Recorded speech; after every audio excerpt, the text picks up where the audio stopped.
What is the best coaching decision that my dad made on my tennis game when I was a junior?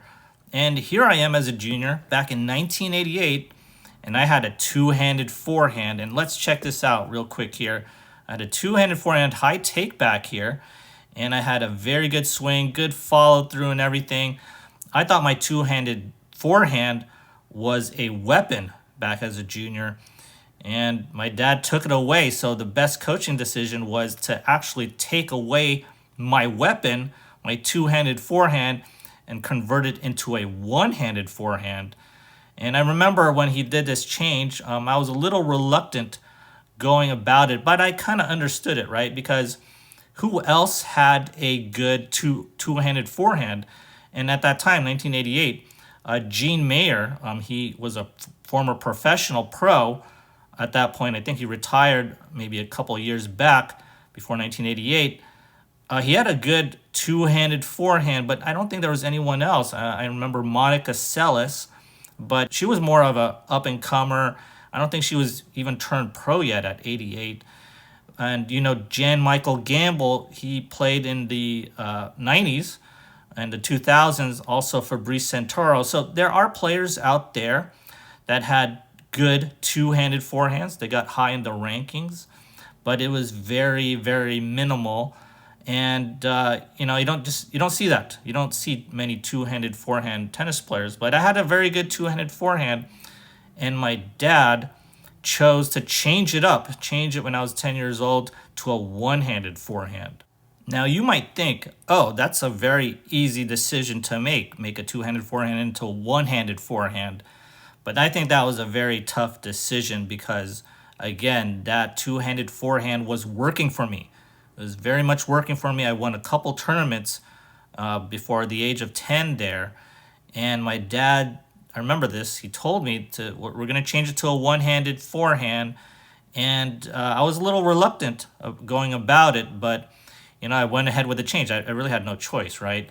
So here's me at 12 years old, maybe a couple years after changing my forehand, and it wasn't bad at all, okay? But, at this point, I think if I kept my two-handed forehand, I think it would be a little stronger. But here I am with this one-handed forehand. It's not bad, but I could do a little bit better on that follow-through, right? And so I think this was a very important change because my dad saw that I would not be able to compete with that two-handed forehand maybe when I become a teenager or an adult. And so he had that foresight that that two-handed forehand was just not going to work for me. Again, it was unorthodox, and you may think, oh, it's a easy change, but it was not an easy change. Just like Pete Sampras, when he changed his two-handed backhand into a one-handed backhand, these are big changes, and it's a very tough change to do. And as a coach, right, you really have to think about the future of your student, right? Especially if you're, coaching a junior, right? You have to think about the future. And even if that stroke is working out, whether it's a whatever forehand or a backhand or a serve, a coach has to make these decisions so that the player can really maximize their talent. So as a player, I think my dad saw this. I did not have the speed I didn't have the speed at all. Okay. I was a little bit slower than the other kids.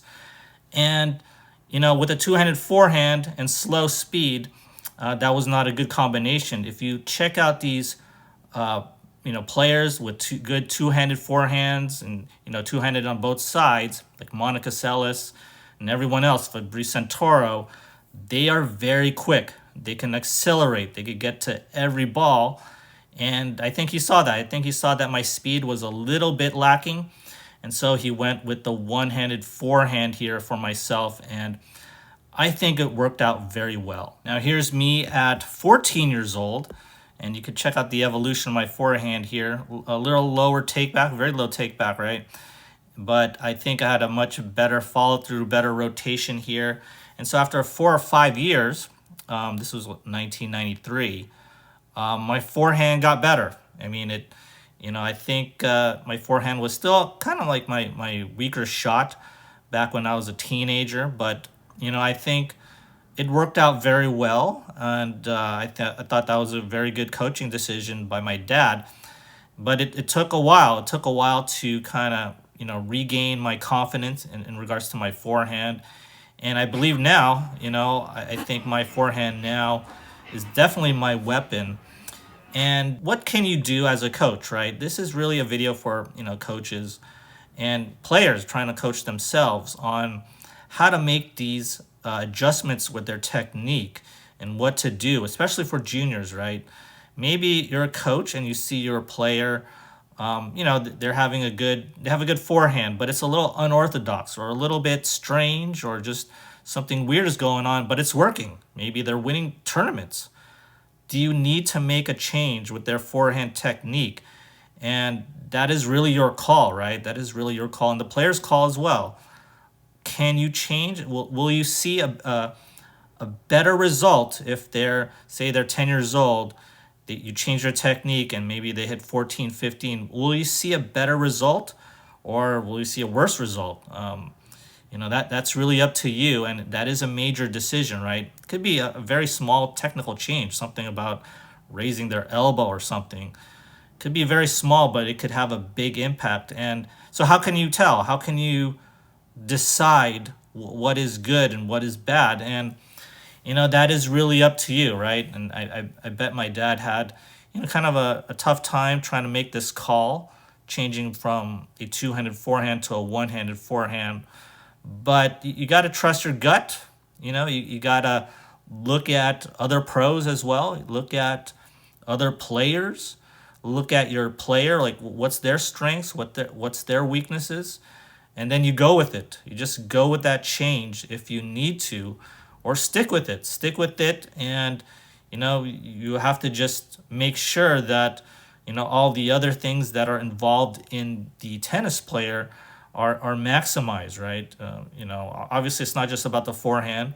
There's the backhand too. There's the serve, everything, right? Not everyone's going to have a perfect technical stroke on whatever stroke that is, right? So, it is a tough decision, but as a coach and as a player, you're going to have to make these changes if you want to improve. And the toughest decision is to actually change something when it actually works, right? When it actually works, my forehand worked very well, my two-handed forehand, but my dad changed it into a one-handed forehand, and I thank him for that. And that was a great change, because if I had a two-handed forehand, I don't think I could get farther than I have in regards to my tennis game. If you enjoyed this video, kindly do me a favor and hit that like and subscribe button. As always, thanks for watching, and I'll see you next time.